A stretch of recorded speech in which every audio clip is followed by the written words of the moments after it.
Bom dia a todos. Vamos começar então com a aula prática, um exercício demonstrativo para a aula prática número 9. Nesta aula vamos falar de reconhecimento de imagem por correspondência de modelos e de padrões. Nós já falamos da correspondência, ou começamos a falar da correspondência de padrões na aula passada, quando fizemos as distâncias entre características das imagens, sejam elas a solidez ou o fator de forma, etc. A correspondência de modelos é uma coisa diferente. Portanto, mais uma vez eu faço aqui uma breve apresentação do que, para mim, é, digamos, o sumo da classificação. Nós temos um conjunto de objetos numa imagem. Eu vou desenhar esta outra cor. Portanto, este segundo objeto terá uma cor diferente. E depois temos uma classe, ou várias classes. Eu vou desenhar aqui só uma, por exemplo, um círculo. E então, o que nós fizemos na semana passada foi ter um vetor que descrevesse a nossa classe, e esse vetor teria um conjunto de características que são definidas pelo utilizador, pelo programador, e então este vetor com várias classes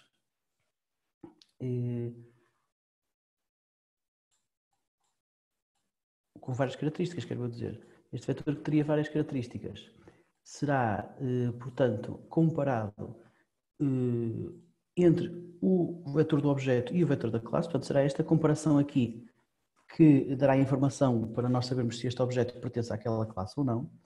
E na aula passada que fizemos, como eu vos tinha explicado, foi apenas comparar, por uma questão de facilidade, apenas comparar cada uma das características que estava nesse vetor. Portanto, ou fazíamos esta comparação, ou então fazíamos uma comparação de uma outra característica qualquer, por exemplo, a terceira. Okay?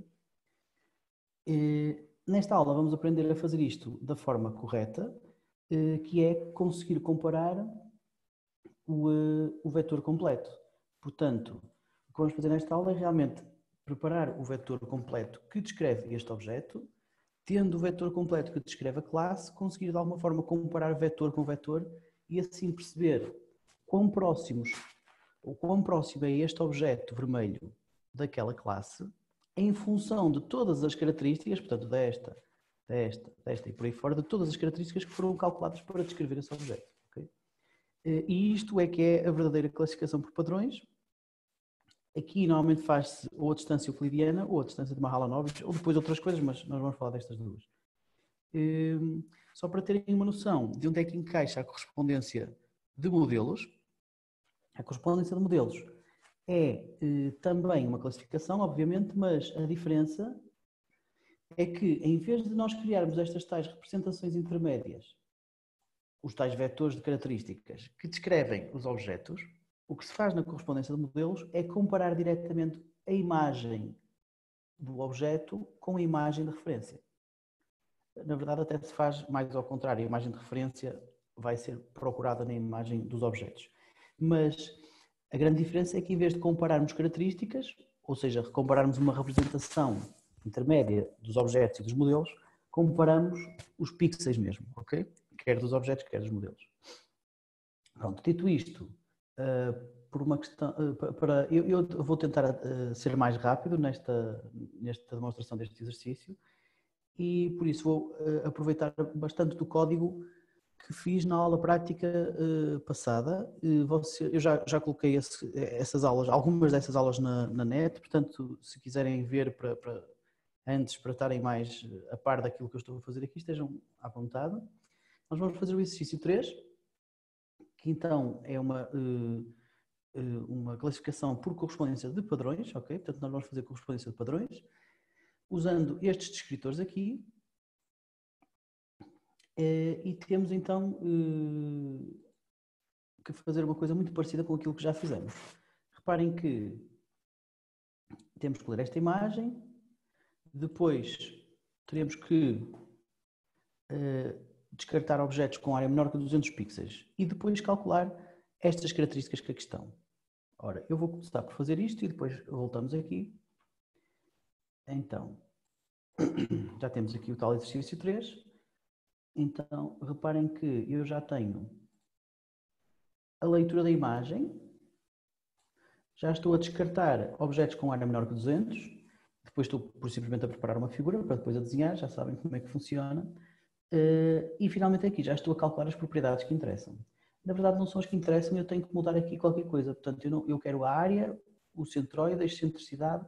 A área na verdade não quero. Eu na altura estava a calcular a área porque fazia as contas do fator de forma à mão. Portanto, tinha que ter a área para fazer a área sobre o perímetro. Igualmente em relação ao perímetro.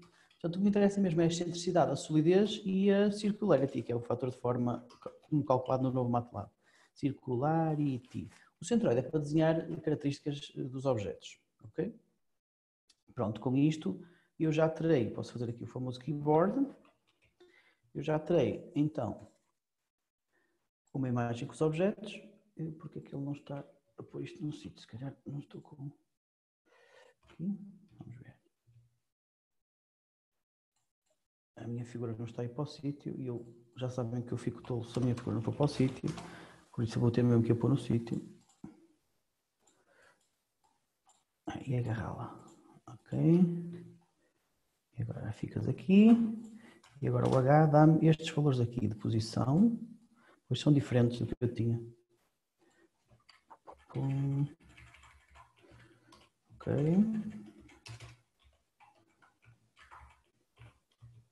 Vamos ver se agora a figura já vai para o sítio.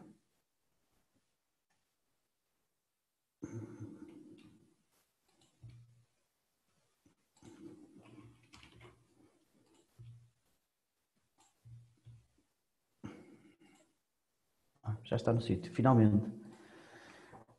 Pronto, dito isto, então vamos fazer a parte de desenhar as características dos objetos. Draw Object Property, sim, Properties on the image. Portanto, vamos desenhar as características dos objetos na imagem. Ao fim e ao cabo, gerar uma imagem deste género aqui, ok? O código exemplo está aqui, mas como eu uso uma estrutura de dados, na verdade acho que se podia perfeitamente adaptar aquele código, mas eu vou buscar o que fiz na aula passada. Vocês podem ver aqui que nós desenhamos coisas no objeto, portanto foi qualquer coisa deste género, não é? Percorremos, eu vou copiar para aqui e depois explico, é melhor. Portanto, nós vamos percorrer todos os objetos, eu uso sempre o K-TN. Depois, para cada objeto, vamos no seu centroide em particular, vamos escrever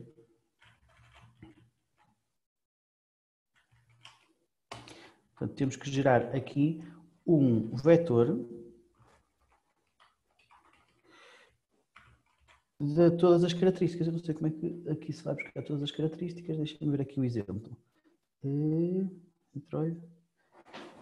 Aqui foram buscar porque tinham os padrões, exatamente. Neste caso, vamos ver aqui. Vamos tentar perceber como é que se faz isto. Portanto, se nós tivermos aqui o keyboard e fizermos aqui a estrutura S, portanto, se nós para a estrutura S quisermos todas as suas propriedades, nomeadamente a excentricidade, a circularidade e a solidez, nós podemos gerar aqui um vetor para depois imprimir. Portanto, nós podemos pôr aqui sk.circular. Vamos começar pela, não sei qual é a ordem. Vamos ver aqui a ordem. Portanto, a ordem está aqui. Circularidade, solidez e excentricidade. É esta a ordem que se pretende.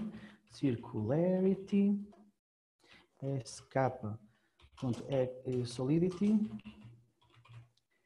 sk.eccentricity. Ok. Portanto, tendo este vetor, nós podemos já desenhá-lo aqui. Ver. Alguma coisa correu mal.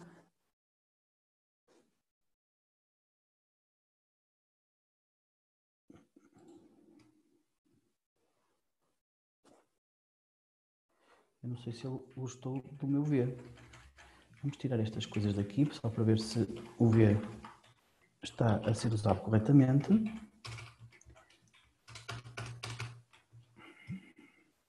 Não. Se calhar tem que ser assim, que é transposto. Também não. Opa, isto hoje está bonito.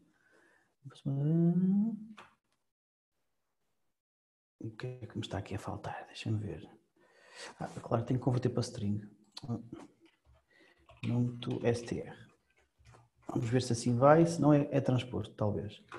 Ora, os números depois. Agora preciso pôr novamente a cor vermelha.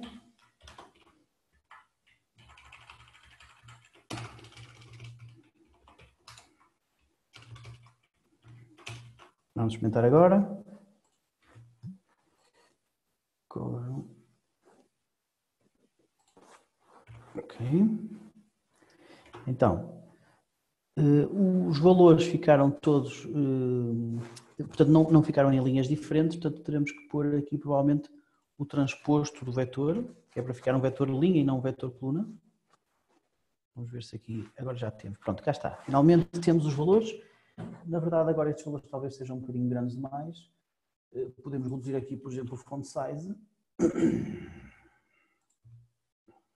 E temos então aqui os valores de circularidade, em primeiro lugar, depois solidez, depois excentricidade para cada um dos objetos, ok? Agora a parte da classificação. A parte da classificação, perdão, antes de ter a parte da classificação, precisamos então de criar um modelo. Portanto, vamos criar aqui um modelo. Create the model. Então, para criar um modelo, eu tenho duas classes, que estão aqui descritas. Uma pá e um serrote.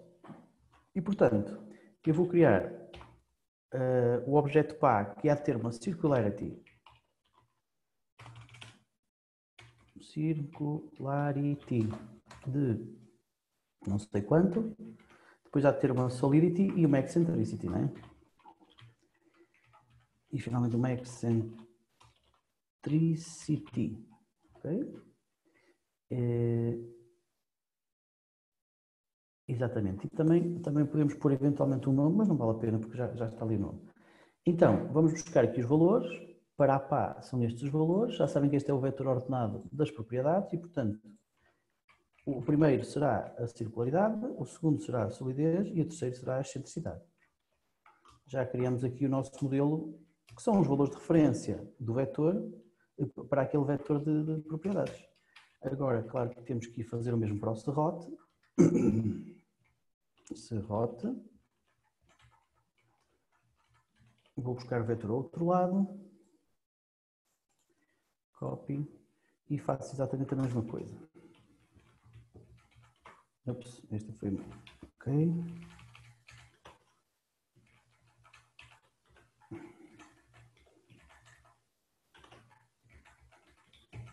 Ok. Pronto, acho que já temos então o modelo. Podemos inspecioná-lo só para ver se faz sentido. Portanto, M ponto, por exemplo, o serrote, temos ali as circularidades. As propriedades todas, circularidade, solidez, excentricidade, aqui a pá, por exemplo, a mesma coisa. Ok? Dito isto, vamos então finalmente passar à parte da classificação.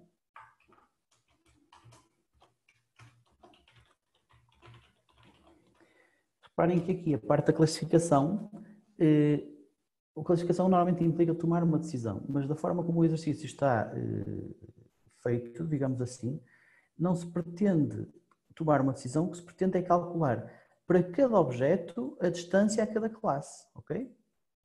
E depois a decisão seria tomada provavelmente olhando para a menor distância. Portanto, nós queremos é calcular estas distâncias para depois aqui gerarmos uma tabela em que temos cada um dos objetos com as suas três propriedades e depois a distância ao primeiro padrão aqui e a distância ao segundo padrão. Portanto, a distância às pás e a distância ao modelo de serrote. Okay?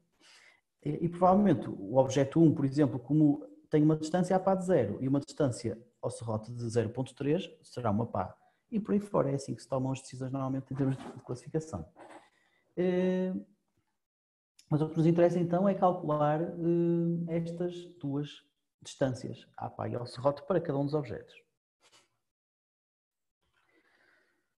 Então, quer dizer então que teremos que percorrer cada um dos objetos e depois, eventualmente, cada uma das classes para calcular a distância do objeto à classe.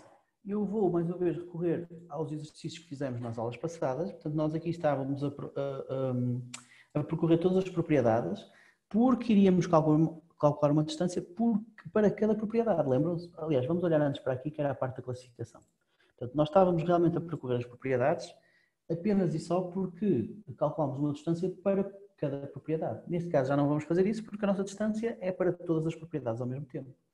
E, portanto, só teremos que fazer este ciclo fora aqui, que vai percorrer. Eu vou passá-lo para o outro lado e depois explico melhor. Ok? Deixem-me só indentá-lo também. Ok? Então, vamos olhar para aqui um bocadinho. Nós temos então aqui a parte da... Vamos percorrer todos os objetos. Para cada objeto percorremos todas as classes, ok? E depois aqui fazíamos a parte da classificação. Em particular aqui estávamos a ver uma distância, a avaliar uma distância. Neste caso, não vamos avaliar, estávamos a avaliar uma distância, não estávamos a ver se a propriedade do objeto estava dentro do intervalo desejado. Neste caso, vamos fazer mesmo a distância, vamos mesmo calcular essa distância e não vamos ter nenhum if porque não vamos tomar uma decisão, vamos só guardar esse valor. Okay?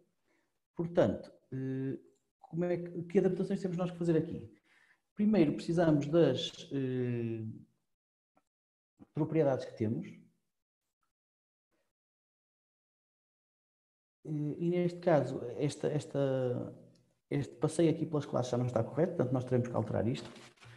Ora, então reparem, se eu correr o meu... Estava a ver se reaproveitava tudo, mas se calhar não vou conseguir. Então, se o meu modelo tem a pá e o serrote, eu posso já dizer que as minhas classes são os campos daquela estrutura de M, ok? E agora, deixa-me ver aqui eu novamente buscar este aqui para as classes. E agora, se eu quero percorrer todas as classes, eu tenho que fazer uma coisa deste género, ou seja, tenho que ir do classe índice igual a 1 até ao tamanho das classes. Okay? E aqui vou percorrer todas as classes. E este tamanho, sinceramente não sei se será o 0,2 ou o 0,1, nunca sei, tenho sempre que imprimir para perceber se é qual deles é. Vamos ver. Estão a ver aqui, é o 0,1 porque aparece primeiro. Pronto, dito isto, vamos só ver se ele consegue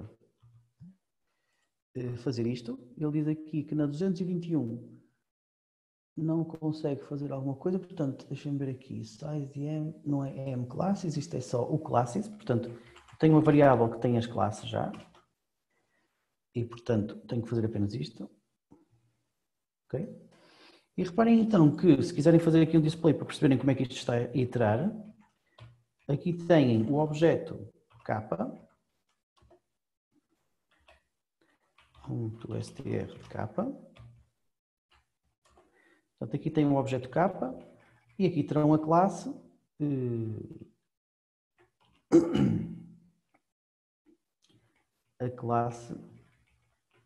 classes, okay?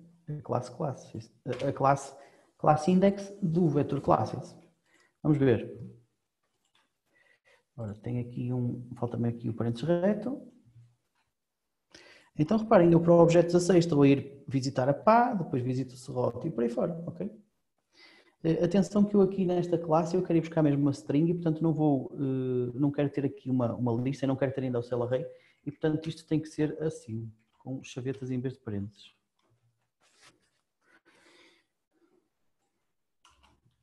Pronto, então, se já estou a percorrer todos os objetos e todas as classes, agora, para cada objeto, eu tenho que calcular a distância a cada uma das classes. E, portanto, eu vou calcular a distância euclidiana com esta função norm, que está aqui dita, estão a ver aqui a norm, mas para isso tenho primeiro de ter o meu vetor de padrões para o objeto e o meu vetor de padrões para cada uma das classes. Olha, vou criar aqui o vetor de padrões para o objeto, para começar, v igual a, ou se quiserem, vetor do objeto igual a. Então, qual é o vetor de padrões para o meu objeto? Será o S, tenho que criar um vetor, S, k, ponto, O primeiro deles é o primeiro padrão era a circularidade, exatamente. Circularity. Isto tem que estar por ordem, obviamente. Solidity. E aqui tem que ter a eccentricity. Ora, reparem que aqui é sugerido que nós usemos os vetores como vetores linha e não vetores coluna. E, portanto, eu vou por aqui uma plica para transpor este vetor. Okay? Se quiserem correr este ciclo, conseguem ver aqui os vetores para todos os objetos. Finalmente, tenho que, quando estou aqui dentro da classe, calcular o vetor para a classe em questão. E se eu sei, então, que isto será a classe com qualquer nome, o meu vetor da classe será igual a... como é que eu vou buscar, por exemplo, a circularidade da classe? Eu tenho que fazer...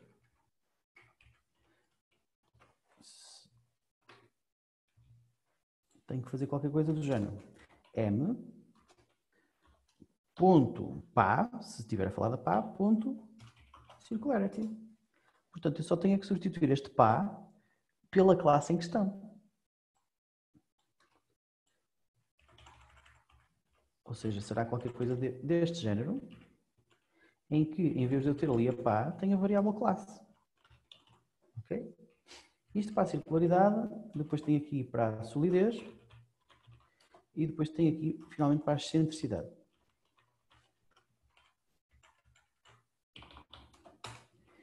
A nossa distância, tal como indicado aqui no PDF, é calculada subtraindo os dois vetores e usando a função norm.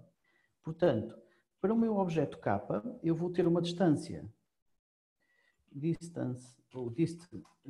uma distância a pá, não, vou ter que criar aqui uma distância à classe que estiver a iterar. Portanto, tenho que mais uma vez criar um campo dinâmico em função da classe que estiver a iterar. Portanto, isto será a distância para a classe, ok? Será a distância a pá ou distância ao serrote em função do que eu estiver a iterar. Portanto, a minha distância à classe será a norm, e agora subtraio um vetor pelo outro, v objeto menos v classe. Atenção que se eu aqui tenho o objeto transposto, o vetor do objeto transposto aqui também deveria ter o mesmo para o da classe. Vamos ver se isto funciona. Parece que sim. Vamos inspecionar a estrutura S. Estão a ver aqui já temos a distância a pá e a distância ao serrote. Portanto, se eu tiver, por exemplo, aqui o 5, ponto de distância a pá, já estão a ver ali. Distância a pá e distância ao serrote. Este objeto 5 provavelmente, ou muito provavelmente, será uma pá. Porque a distância a pá é menor do que aquela ao serrote. Pronto, e já tenho todas as distâncias. É uma questão de criar a tabela agora. Posso fazer aqui a tabela. Então, para nós criarmos a tabela, nós podemos, por exemplo, criar uma variável chamada table, que terá aqui n colunas. Portanto, eu vou criar as colunas todas. A primeira coluna não será mais do que os objetos todos. Portanto, eu vou de 1 até n. Isto para ter esta coluna que vai de 1 a 19, ok? Depois tem que ter um vetor com as circularidades de toda a gente. E como é que eu vou buscar as circularidades de toda a gente? Reparem que eu assim posso ir buscar a circularidade do sétimo objeto. Se eu quiser as circularidades de toda a gente, não ponho ali o índice e obtenho tudo. Só que isto está em respostas separadas. Se eu quiser agrupar isto num vetor, tenho que fazer assim. Ok? Mais ainda, este vetor é um vetor coluna. Se eu quiser um vetor linha, tenho que pôr o transposto. Okay? Portanto, eu vou juntar também esta coluna. Ou seja, estou basicamente a calcular esta coluna e a juntá-la àquela que já tinha calculado antes. Então, vamos copiar isto para aquele lado. Depois temos que fazer o mesmo para as outras solidity, as outras duas propriedades, eccentricity. E finalmente temos que fazer o mesmo também para as distâncias, não é? Para a distância à pá e a distância ao serrote. E isso faz-se também, quer dizer, isso também são propriedades da estrutura S, portanto eu também consigo fazer exatamente da mesma maneira. dist pá e aqui dist serrote. Agora vamos pôr aqui uma mudança de linha, que é para isto ficar mais claro. Portanto, isto é a minha tabela. Eu posso, por simplesmente, não pôr aqui ponto e vírgula para imprimir. Alguma coisa correu mal? Vamos ver. Não é dist serrote, é dist serrote. Outra coisa correu mal qualquer. Diz que as dimensões que estão a ser concatenadas não são consistentes. Porque reparem que aqui se eu vou de 1 a n, em que n é 19, e eu mais uma vez tenho um vetor linha e quero um vetor coluna. Perdão, tenho um vetor coluna e quero um linha. Ora, qual é o problema dele agora? Se eu puser isto assim, isto é um bocado tricky, porque se eu puser isto assim, vamos dizer, por exemplo, que n igual a 19. Se eu fizer assim, 1 até 19, tenho o tal vetor coluna. Se eu fizer 1 a 19, se eu fizer 1 até n, tenho o tal vetor coluna. Se eu fizer 1 até n transposto, o que eu estou a transpor, na verdade, é apenas o n e não o vetor. Portanto, o que eu tenho que fazer é um parênteses aqui para transpor o vetor. Okay? Se não estou a transpor o n, que é um escalar. Transposto fica igual. Pronto, finalmente tenho aqui a tabela. Não sei se isto está bem calculado ou não. Vamos, por exemplo, olhar para a terceira linha da última coluna, 29,87. Terceira linha da última coluna, 29,9. Portanto, está arredondada a 3 casas decimais. E por aí fora, em princípio estará bem. Vamos olhar, por exemplo, para aqui para a última linha da penúltima coluna. Ponto 374. Ponto 3735, ok? Portanto, aqui estão as distâncias calculadas usando muito do código que fizemos na aula passada. E é isto, eu não queria demorar muito tempo nestes vídeos, porque da última vez realmente foi tempo a mais. Está aqui o exercício 2 resolvido. Bom estudo para vocês.